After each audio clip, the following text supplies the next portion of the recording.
Welcome to The Jewish Lens, a podcast to discuss anything and everything from a Jewish perspective. Now, please help me welcome the man who controls the media, your host, Jonathan Rosen. Hello, and welcome to another edition of The Jewish Lens. I'm Jonathan Rosen, and today I'd like to welcome a man who has turned the sacred role of rabbi's husband into a full-fledged comedic empire. He's the creative force behind From the Desk of the Rebbitzman, where he delivers irreverent takes on the weekly Torah portion, hilarious song parodies, modern Yiddish curses, and observations about everything from High Holy Day sermon season to hot Jew summer and the Yidkin's diet. Please help me welcome America's Rebbitzman, Joshua Kail. Josh, thanks so much for joining me. Thank you for having me on. It's always good to talk with a fellow Jew about Jewish things. Well, I always like to start by going back with people, so I want to go back with you. So where did you grow up, and what was your family life like, in particular with regard to Judaism? Sure. I grew up just outside Philadelphia, a child of the 80s and 90s. Grew up conservative, went to Hebrew school at my temple every week. Then as I got older, I went there and at Gratz College, which is, I think it's a cantorial school and a Jewish higher education school, but they also have a rather intensive outside of secular school religious school. So I went there for 4 or 5 years. I forget when I started. So at one point I was going to a religious school Shabbos, Sundays, and Wednesdays, which was a lot for a kid. I was a member of USY, Hagesh Region. I went to Camp Ramah in the Poconos from when I was 9 through working there into my 20s. Went to Israel and Eastern Europe with Ramah, and then ultimately You visited? You lived in Israel? You just visited Israel? No, I did a summer program with Israel, Okay. with Ramah to Israel and Eastern Europe. So we did 10 days doing the concentration camp, death camp thing. Great way to start your summer. And then it finishes with 8 weeks in Israel, which is a much better way too. I have to ask, since it's Philadelphia, are you a Phillies fan? I would be if I gave any care about baseball. I watch baseball and golf if I struggle sleeping. Okay. I'm a big baseball fan. I am an Eagles fan then. But So who inspired you comedically growing up? I guess it would be family gatherings at basis, because there'd just be like a lot of joking around and stuff along with that. And then I would read, I think it was probably the Helm stories that started me off in it. And then I would read, I was looking for the book earlier. I can't find it. It's a Jewish treasury of folklore tales and whatnot. I forget what the full. So I have, I want to say like a first edition of that I've got from my Zeta when I was a kid, or it was in my parents' library. And I would read that, but I would only read the humor section. So like, I didn't care about the history. I think maybe I read the history of boxing once. I didn't care about the history. I didn't care about like the wise man side. It was just the short little vignettes of Jewish humor. I think my favorite one on that was a rabbi was struggling to write a Shabbos sermon, and he walks up onto the bima Friday night, still not knowing what to do. And he says, "The commandment is for a rabbi to give a sermon every Shabbos, thus has completed that obligation." And then he turned around and sat back down. And I feel, based on some sermons I've seen, not my wife, I feel like that's the approach. Yeah. I should also start off that anything I say or write has not been approved by any rabbi, living or dead, especially if I'm married to her. I was going to ask you about that a little bit. Yeah. But first of all, so are there any particular like family stories or traditions, I guess, that maybe stand out to you a little bit to help plant seeds? I mean, they're not Jewish stories. Well, I would say one thing I remember growing up at Seder would be my grandfather butchering the names of all the rabbis when he got to the part of reading it of like, Rabbi Gamliel and whatnot. He would always mispronounce every name, and it would be consistent to the point where, even if you tried to correct him, it wouldn't work, and we would just end up laughing at how he pronounced all of these, like, because they're so similar, and then the emphasis of pronunciation shifts from one name to the other. My dad always, every friend, he didn't remember any of my friends' names. Every friend was Rob. He just mentioned, how's Rob? That's it. I mean, that's So, what I do with my daughter. Like I assign them names, but their names are what's her face, right. what's her name, like, but they're always referring to the same people. She does not appreciate that. Of course. Well, okay. So you mentioned the Hebrew school stuff. So, so you draw on your Hebrew school, like for sources of like comedic stuff, I guess a little bit too. So, like, what? How did those experiences like shape your comedic voice? Well, I like so when I was in school, I took in high school, the secular high school, I took German, and then in Hebrew high, I took Hebrew, and I thought, oh, I'll get Yiddish for free out of it, right? Because you're combining the two. I did not get German, I did not get Hebrew, and I definitely didn't get Yiddish. And there was a test I had in my Hebrew class where I could read all the questions. I understood what the questions were. I could only think of the answers in German. So I wrote down German answers and Hebrew letters, and that is the closest I ever got to Yiddish, and that was the end of all of my language career. Like that was that that was What the did your way out teacher of it. say? What was said when you did that? Oh, I just got the paper back with no points on Oh. it. So, all right. So here's what I was reading about. So you worked in communications at the Yes. Jewish Theological Seminary. Yeah. So you jokingly you said you jokingly received an honorary doctorate of love. So what did Oh that no, I role? have the paperwork. When I left, So, my office gave me an official. It used to be. I don't know where it is now. It's in a folder somewhere. But when I had Facebook, it used to be the background on my Facebook of an official JTS graduation certification, except it was Doctorate of Love as the title on it. So I take that to be real. of course, all right, no, that was very cool. I was reading that. So how did your pre-writing career, like in public relations, I guess, like influence approach to Jewish satire? So I mean, I think I've always written humor going back a long time. Whether it was good or not is something to be debated when I reread these files.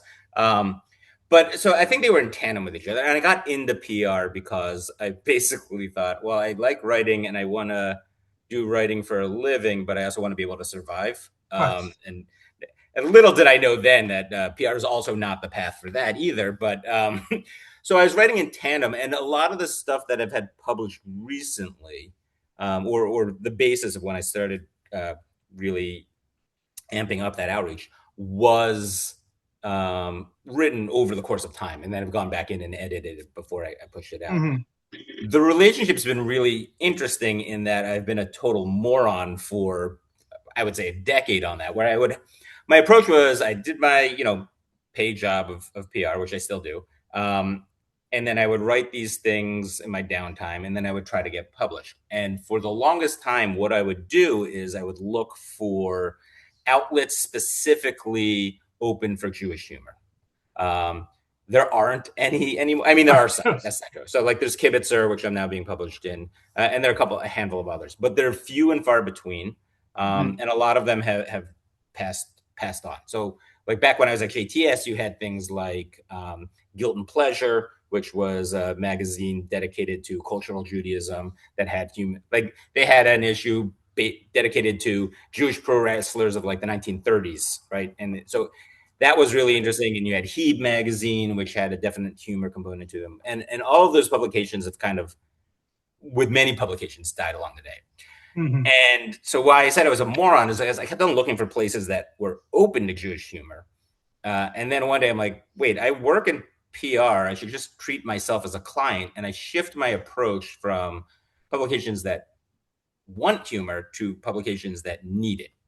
And so I started a campaign going out to regularly to like every Jewish publication in the country, like weekly publication, offering humor writing. And it was a night and day turnaround with it, to the point where I got worried at the beginning, because I got like within the first week I had like 3 or 4. Yeah, we want your content. And I'm like, oh no, what am I going to do? I can't write five new pieces a month. That's going to go crazy. But then I'm like, well, if I keep it regionally, so like if I have one in New York City and I don't overlap with that, and I have one in LA and I have one in Phoenix or whatever, then I can have the same thing printed because they're not competing against each Right. other. Okay. This goes into the like nuts and bolts of the media side of things. So it made it a lot easier. And then over the last few months, I've been slowly building it out. Now I have a blog on Times of Israel. I have regular posts in a variety of publications. So the Boulder Jewish News publishes me regularly. San Diego Jewish World is now going to be publishing me on a monthly basis. The Bukharian Jewish Link, which I learned what Bukharian Jews were after they were interested in my content, publishes me regularly. So I'm building up this network of outlets, and I'm always open for more, because my argument is, and it's a very long-winded answer to your question, but my argument is all of these publications used to at some point have Jewish humor content in it. Mm-hmm. And everyone, whether they publish me or not, whether they're interested in humor content or not, has had at least one article about the importance of Jewish humor to Jewish culture. But the shift is it's from this outside academic perspective without an embracement of necessarily new content or focusing on written Jewish humor. And, maybe if there's, a Netflix show that has a rabbi in it, or if there's like, some of these movies that come out that kind of balance between secular and Judaism, right? Those get emphasis. But like a more, I think my approach is a more traditional Jewish humor with a modernization twist to it, which has been very interesting to see what the response to that has been. So where did the whole Rebbitzman persona come about? Well, that's so. My wife is a rabbi. Right.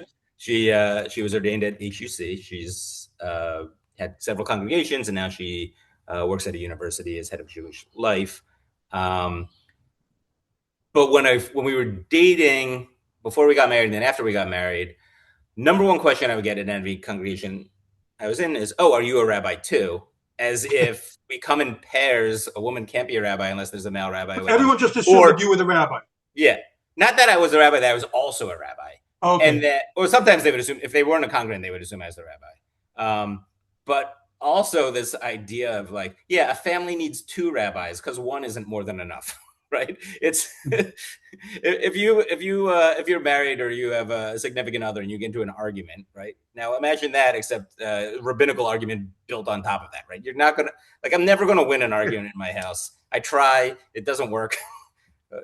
Even if I come home with a hard day of work, like clients were rough, or like deadlines weren't met or whatever, and like this is a rough day, and then I talk to my wife and she's like, I held a baby's hand as it gave its last breath. I'm like, well, I can't complain anymore, right? There's just a factual difference between the two jobs. So everyone would be calling me rabbi or asking if I was a rabbi, and then I had to figure out something else to give them. So I picked Rebbitzman. There are a couple other people, or a few other rabbinical spouses that go by Rebbitzman. I know some people say Rabbi's Man. Like, there are different preferences. So I went on the Rebbitzman angle because it appealed to me more than Rabbi's Man.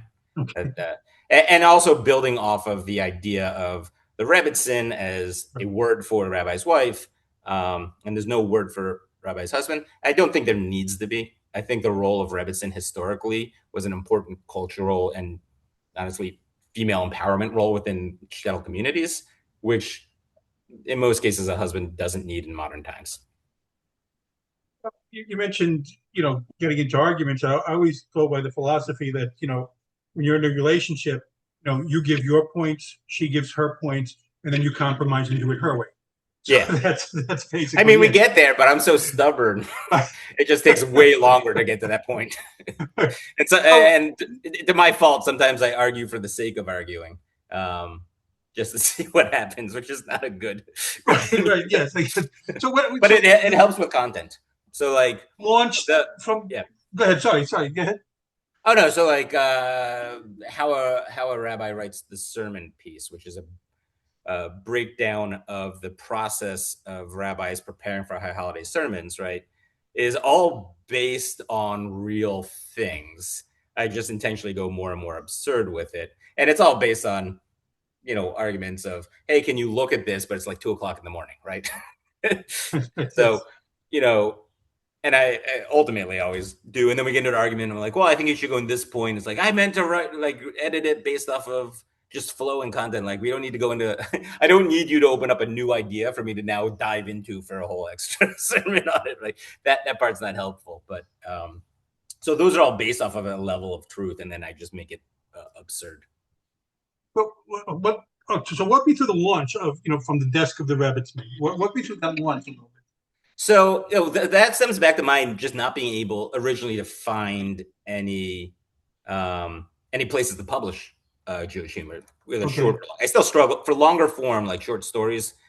It's very difficult for humor in particular. I think it's difficult for humor across the board because generally it's not given that level of respect and opportunity to flourish compared to the traditional short story. But so I created from the desk of the Rebbitzman with an idea that I would have a place to put my content in. And back in those, it was a pre-Elon Musk Twitter day. So I was using Twitter as my primary promotional tool, and it was working. I was building up following on Twitter, and I was building up readership on Medium. What changed, and that was my focus on it. I'm like, all right, I'm happy with this. This is building up. I don't know what I'm going to do with it. Then Elon Musk took over Twitter, and within 3 months, it took me a long time to finally get rid of Twitter, but within 3 months, I was like added to 3 groups just called the Jews. And, I've been there. based on the content of those groups, they weren't fan sites. So, right. And then the algorithm changed and my connectivity and the value of using that as a platform to spread just kind of died down. And so eventually I got rid of Twitter, and now I had no real way to promote the Medium page other than internally, and it was just kind of waffling. And at that point, I had a new job, and I just said I'm just going to focus on that for a while. And so it went dormant for a long time until about early March is when I had my epiphany of like, wait, I'm just going to do this like I treat clients. And so I use from the desk of the Rebbitzman as a home base for all published material, but I'm focusing more now on actual published material in places outside, which is a weird switch. Like it's no longer like when you were on Twitter and you got like a bunch of likes or follows, or when you're on Medium and you get like thumbs up on the piece, there's like this ego boost to it, right? And it feels really good. I'm like, oh, I'm successful. This is all I need. I have a like, whatever. But now I'm getting published way more frequently across the country. And I have zero insight on anything. I get no feedback. I don't know what the click-through rates are. No one really engages with it. I know that editors come back and ask for more, so I'll take that as a win. But like from I wonder if anyone's actually reading this, or they like it, or they find a particular part funny. That only really comes from when I send it to friends and they respond. And I'm like, oh, you're not placating me. You actually laughed at this. So like when my wife laughs at something, I know it's legitimate. She's not gonna, and I wouldn't want her to, but like that's a real place. That's what I was going to ask you. When you launched this, like from the desk of the Rebbitzman, what was her reaction? What was her initial reaction to all of this? She encourages me to write. I think when she was in a congregation, right, it was like I have to bite my tongue because I will always say the wrong thing to the wrong person.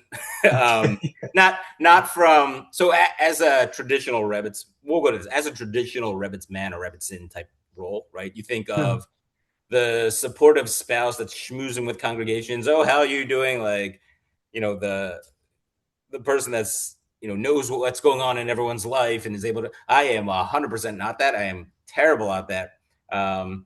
And so when I approach it, my view is like, all right, my role is to support my wife. If I get too close to any of these people, inevitably I'm going to be angry at them for some reason because, it's the nature of congregations, it's the nature of Jews of having a complaint about something. And so if I'm like really engaged and like someone, like I might take their side. That doesn't help me at all. So I'm a horrible rabbi spouse in that capacity. So this was a way for me to funnel some of that, hold my tongue a little bit better, do things a lot more satirical. Sometimes I'll lean on real things, but well, that's what I was going to ask you. Do you do that? Do you like say? Do people like recognize themselves from the congregation, like in your like content? I know people have recognized other people Okay. Not specific. I don't go after an individual because that would be insane. But like there's certain patterns of Jewish life that you have these characters that appear in every congregation, right? Sure. Like an executive board. And this Mhm. isn't like all encompassing, but like you have you have people that to some degree have a hole in their lives and need some sort of power and leadership within a microcosm, and there's a group of those people that it goes to their head and they are intolerable of any change or challenge to them, and that's ubiquitous across congregations because when I talk to people or when they see those types of posts or those types of pieces, they're like, oh yes, you hit it on the head type of thing, right? Everyone's unhappy with leadership. There's always the schmoozer, right? They're these characters that appear, so people recognize that within it, but they're not like, oh, that's Jimmy. Right. Yes. So, but you also write. I looked at like you wrote about the challenges of being married to a rabbi, Yeah. and things like that. So your writing is drawn from real life sometimes. So sometimes do you overshare and it gets your wife says, what are you doing? Why do you write that?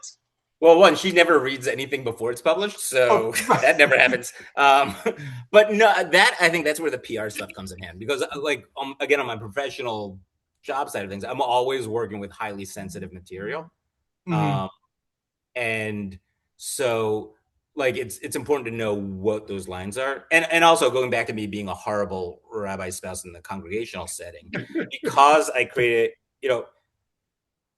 like I'm constantly asking my wife, who is that? Who's this? Like I don't remember names. Like so Mhm. there's a cognitive separation because one, like again, a rabbi doesn't speak to their spouse about the really sensitive personal issues Right. of people.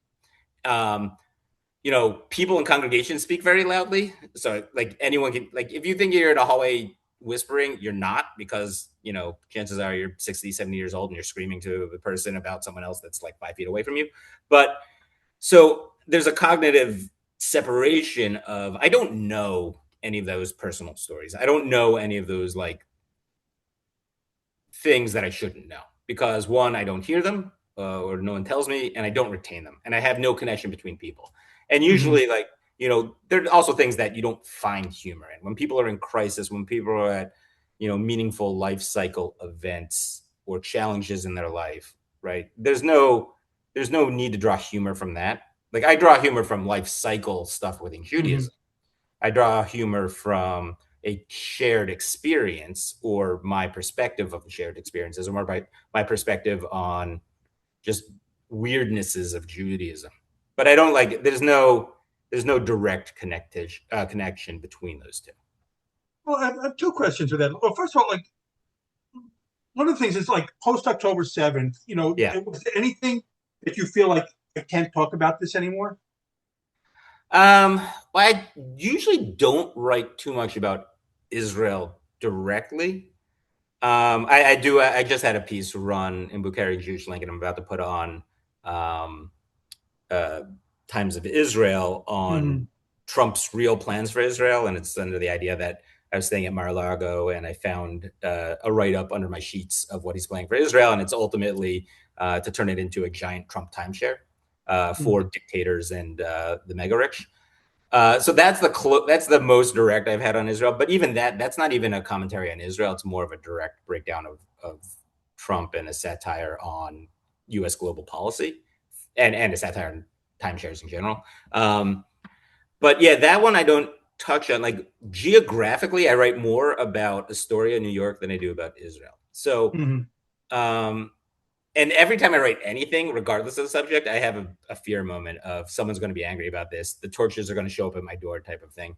It hasn't happened yet. I'm sure one day it will because I like. Well, do you avoid it? Is it like there's some like are there some sacred cows that you say I don't want to touch this? Um, no, I think what I do is I look at the the emotional thermometer. I think to some degree there's value in making people uncomfortable through humor. That's part of the purpose. Hmm. Um, in order to break down some walls that you have around any issue so that you're more free to analyze and discuss it.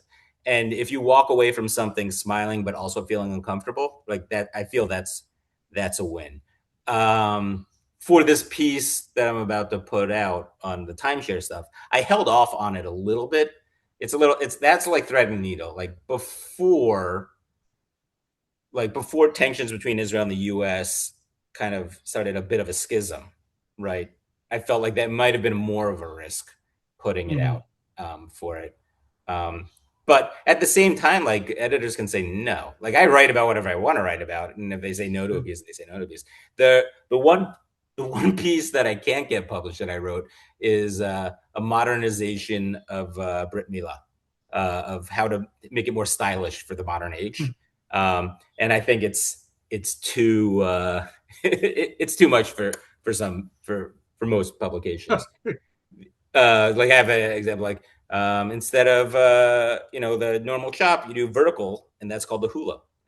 Or you can do the interfaith, where it's Jewish up top, Roman Catholic underneath, right? So no one's going to publish that, because I think if you're like a normal Jewish family sitting down to read your weekly paper, that's not necessarily what you want to see. But I love it. I think it's. Well, have you ever sparked like controversy, like about an article, like saying, "Oh, how did you write this?" Did anyone ever confront you with that? I've never been confronted, but this has been really fascinating, because I write for Orthodox publications, I write for some more secular leaning publications, I write for general interest, and so if you like look at some pieces across those, there are differences, because I make edits, and I tell editors up front that I'm okay with editing content, because I don't want to outright offend people for the sake of offending people. Right. So what is acceptable or humorous for an Orthodox publication may not be the case for conservative or reform or generalist Jewish publication. I have a great. So years ago, I had a post, a brief history of the Nagun, which the whole premise is like, at what year did Yadidai enter the Nagun? Like, the whole thing is just a breakdown of that. But when I sent it to Chabad.net, or it was one of the like really Orthodox communities in northern New Jersey, one of their papers, the original version ended with a section on the impact of female rabbis on the Nagun. And they're like, "Oh, this is great, but can you change that last paragraph?" Right? I'm like, "Oh, right, of course." There's no way they're going to run that one. So I changed it to the impact of AI, I think. Or no, at that point, it was the impact of the hippie movement in the 60s, because that was the time period of it. So that was one. Or a funny one I had was, I wrote a piece about how Jews have way too many greetings for holidays. So I wrote a cheat sheet to Jewish greetings. And my premise of that was like, the reason Christianity has thrived and Judaism stays small is because there's no social anxiety of how to greet someone on a holiday. It's either Merry Christmas or Happy whatever, right? And like, Merry is only on Christmas and Happy is every other holiday. You don't have like 15 different things you have to say that's like paragraphs long.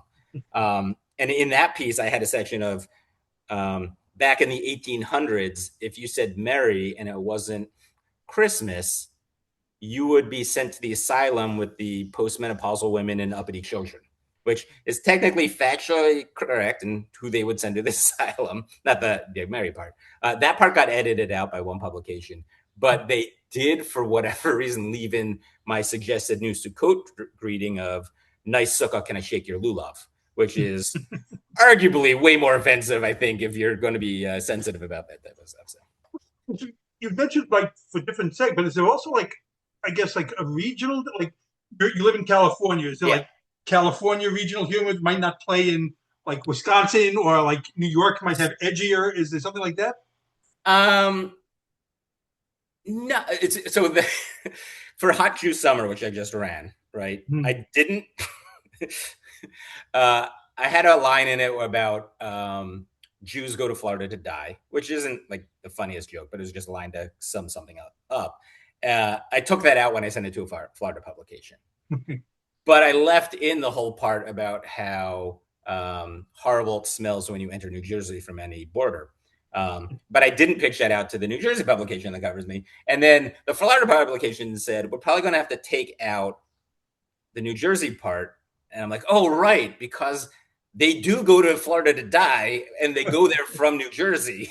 So they're still going to be offended by this. So I make regional changes to that. In terms of tones, no, I mean, I write very selfishly in the sense of if I find it funny, that's what I'm going to be writing about. And I don't worry too much about the one change for that is with the Bukharian Jewish link.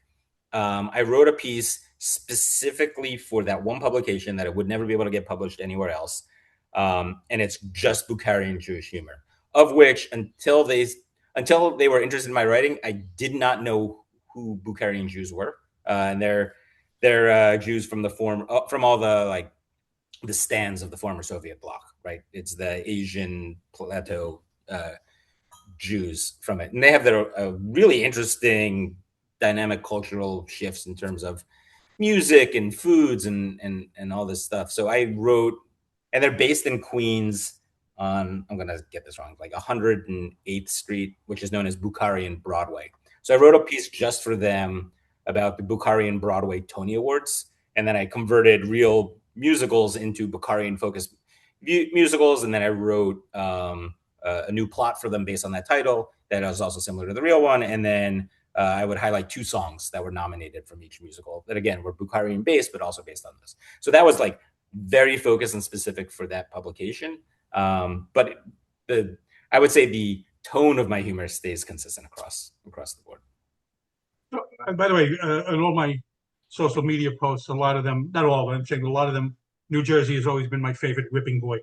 Yeah. Talk about. I mean, it's like if you don't want people to complain about how you smell, stop putting refineries at the border. Like it's a very easy fix.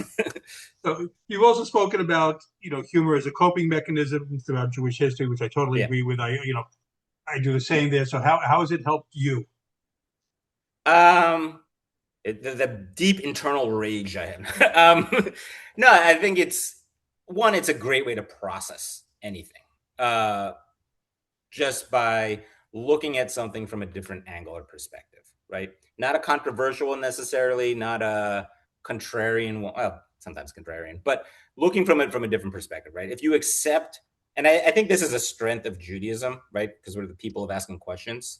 And I think that's getting lost a little bit. The more comfortable we get where we live, the easier for that questioning to set aside for acceptance based off of fear of I want the way it is now to stay the same so I'm safe. I think that it's like a deeply rooted Jewish cultural fear based off of our history.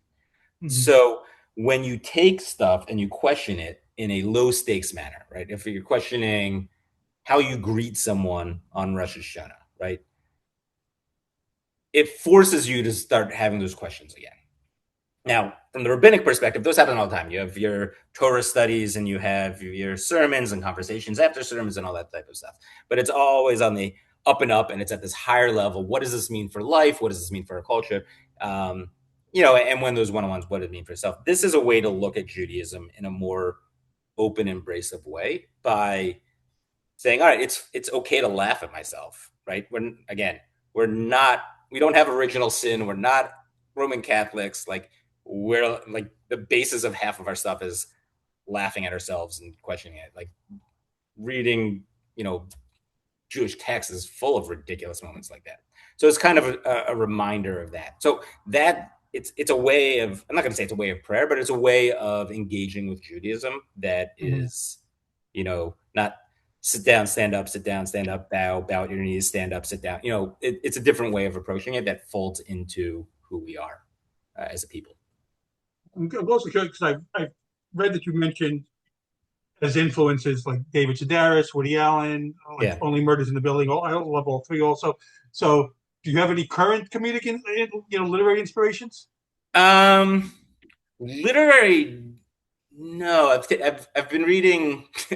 I mean, we keep on listing problematic people. I've been reading Neil Gaiman lately, which I guess that's more again a satiric approach to a lot of things. There's definitely levels of humor within it, and I fall back on like movies in particular Mm-hmm.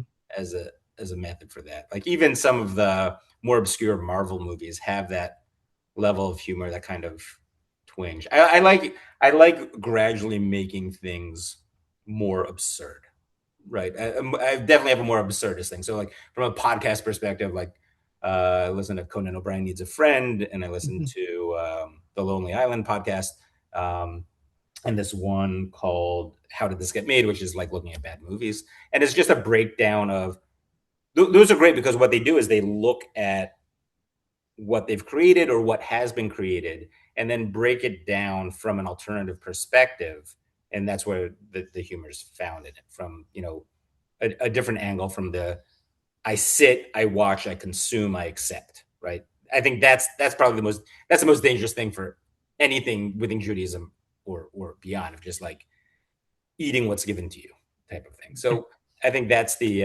approach and the inspiration I get in terms of to remind me to keep on looking at stuff. And what's next for you?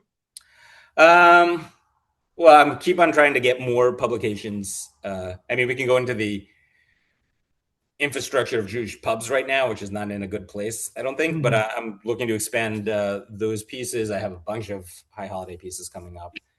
One that I'm very looking forward to put out, that I put out years ago, or wrote years ago, which is a rewrite of The Night Before Christmas, a night before the night before Rosh Hashanah, Mm-hmm. which breaks down in pretty accurate detail. I know I do well when rabbis are triggered after reading what I write. So this is a pretty accurate breakdown of like the night before, the final stages of writing a sermon, but written as like twas the night before Rosh Hashanah, like word for word throughout the whole thing. I have longer form pieces, so I have like the short story, The Rabbi Who Was Saved by Jesus, which I got published in Jewish Fiction, the Jewish Fiction Journal a few years ago, which is, again, the part of that story that's based off of reality is I used to live in Astoria with my wife. We had a second floor apartment. Our landlords lived beneath us, and there was a window in the living room, and there's a little office. And I would watch my wife while she was in rabbinical school walk with stacks of books from the bedroom to her office and back and forth as she was working on sermons for her student pulpit. And one day I thought, what would happen if a gust of wind came and she fell out the window? Right? And there's a little plastic garden Jesus underneath the window. And so that became the premise of the whole thing, of a rabbi falls out the window, gets saved by Jesus, has a crisis of faith on pre-Shabbos morning, so Friday morning, calls in the Beit Din of other Jews, other rabbis of Astoria, and they have a very rabbinic conversation breaking down what does this mean. And it's a full on take on different rabbis' approaches and kind of just making fun of that. And so from there, I've written other short stories around this Jewish community in Astoria. One about the Golem of 30th Avenue, about a Blintz's shop that is threatened of foreclosure because all these crepe shops open up, because that becomes the food du jour from New York City, and he decides to make a golem. And then I'm working on one called Sukkah Wars, about Sukkot happening in Astoria Park, but all the different congregations start getting more and more competitive in how elaborate their sukkahs get. And that came across the idea of like, I just imagined all these sukkahs in Astoria Park, the Chabad Sukkah-mobile driving up, slowing down to join them as they watch a gourd on fire being fired from a trebuchet from one sukkah to the other, and they just speed up and drive away, never to be seen again. And so I have these longer form stories. Those I struggle to get published because that's not appropriate for a weekly newspaper. There Right. are no Jewish humor publications that do it in that capacity. So I'm just writing those for me at this point, but I need to figure out what to do with them. Trying to get them all together and Yeah. make a book. So, Yeah. Well, that's another whole rigmarole of politics and business stuff that I'm not as excited for. and how can people follow you on social media? They can't. So they can follow me on Ask the Rebbitzman. I've recently shut down all my social media except with the exception of LinkedIn, and I keep that primarily for PR stuff. So, yeah, they can file. What I would say is they can follow me on Ask the Rebbitzman, or From the Desk of the Rebbitzman, which is on Medium, Or they can write into their local Jewish newspaper and say, we want my content. Because that's really where I'm focusing on going now. It's more satisfying. It's more based off of the content and less off of my ego, which is, I think, a good thing. So, well, Josh, I want to thank you for joining me today. It's been a lot of fun researching you and your content. Thank you. So I thank you for coming on. I wish you all the best of luck with this. Thank you very much. And it was great being on. Let me sign us off. Again, this has been The Jewish Lens. I'm Jonathan Rosen. Again, a very special thanks to Joshua Kail. Please go follow his content as well from the desk of the Rebbitzman. And please like, comment, and subscribe. Thanks for tuning in to The Jewish Lens, where all items used was strictly kosher.